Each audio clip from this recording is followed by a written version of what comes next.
Hallo ihr da draußen, hallo meine lieben Metal-Fans und Metal-Freunde. Ich bin's mal wieder, euer Josef, und das hier ist Pod of Rock, euer EMP-Podcast Musikmagazin. Und heute habe ich auf dem 70,000 Tons of Metal Festival die zauberhafte Band ELVENKING zu Gast. Hey guys. Hello there. Hi there.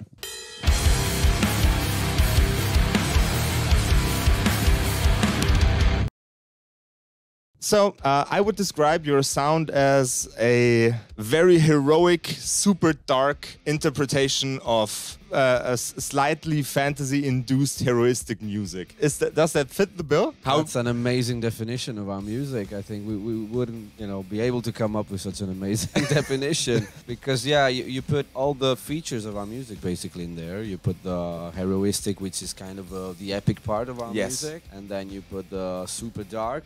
It comes from all of the influences that we've got, apart from, of course, the melodic thing that comes up first when you listen to our music, but there's also a lot of dark, more extreme metal in the pot for us. One of the things that I enjoyed the most when watching your music videos was the very illustration-esque artwork that you use for the lyric video, for one of the lyric videos. It reminded me of an art style from a gentleman named, and now I forgot the name of the artist that I'm talking about right now, that I found so beautifully endearing and that you reminded me of. A Finnish illustration artist that is also an author, and I, for some reason, made the connection that I needed to ask you guys, what are your favorite authors and what are your favorite artists on the paper or on the canvas? Well, first of all our music is always strictly connected with the image, and so we take a lot of time into cover artwork and all the graphic design and all the image of ourselves and stuff like that, because we believe that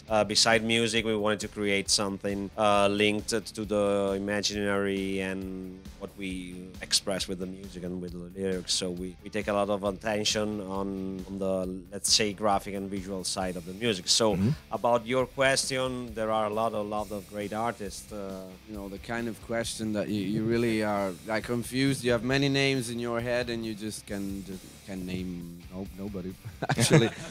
But of course, if we think about all the heroic and epic we've been growing with, what comes to my mind, it's all the fantasy literature we've been reading when we were kids. That was a big fire that moved us, creating this kind of music, like for Tolkien, Terry Brooks, and all that, talking about writers. And I remember we were really into all of those, artists that made epic and fantasy drawings, and back in the 80s, like all the Conan.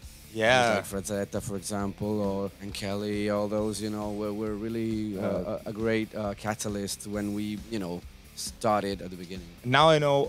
Now I remember one of the artists that came to mind, Frank Frazetta. Exactly. That kind of thing was when we were kids. We were playing Dungeons and Dragons, and I already love you so much for just saying that. It was at the end of the 80s, early 90s, and we were all into that kind of stuff when we were kids. And of course, it started us in a way making this kind of music. And as you said, we added all the dark stuff inside because we thought that the dark fantasy was more fitting when we were kids, like and stuff, as we said, and all that kind of sword and sorcery feeling, and I think that also musically we're really interested in melting the two things, like the epic melodic thing with all the dark and more eerie stuff. We were really interested in melting those things together. Do you guys still play D&D? Unfortunately, I don't have the time. No, I'm not playing, but I know a lot of people that are doing that. Okay.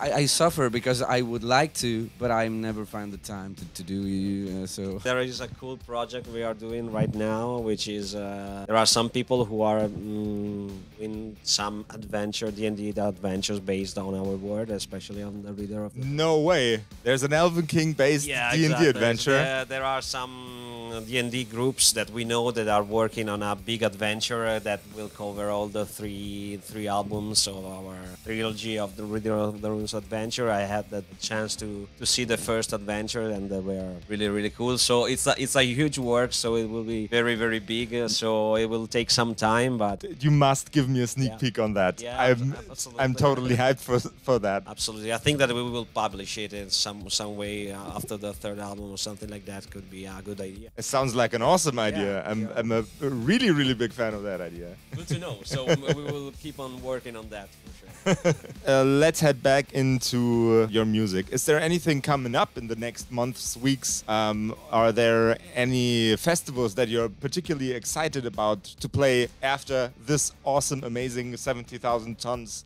cruise ship? Well, first of all, we have a new album that is coming out on April 28th. So we are very focused on that. So we have just released a couple of new singles. So we will, as soon as we will be back from the cruise, we need to shoot another video.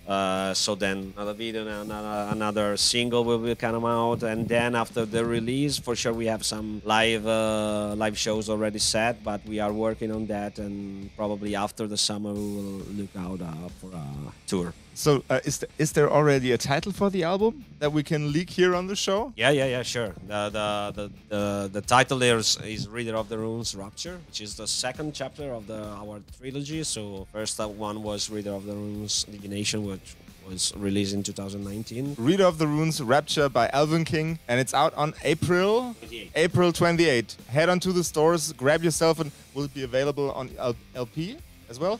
Grab yourself an LP or a CD. I absolutely am positive that it will be an awesome album. And that's everything I had to ask you two guys. It was an awesome interview with both of you guys, and you really need to let me in on the D&D adventure thing. We will. Thank you so much. You out there, take care of yourselves, take care of each other, and rock and roll. Great, thank you so much. Thank you so much. This was brilliant.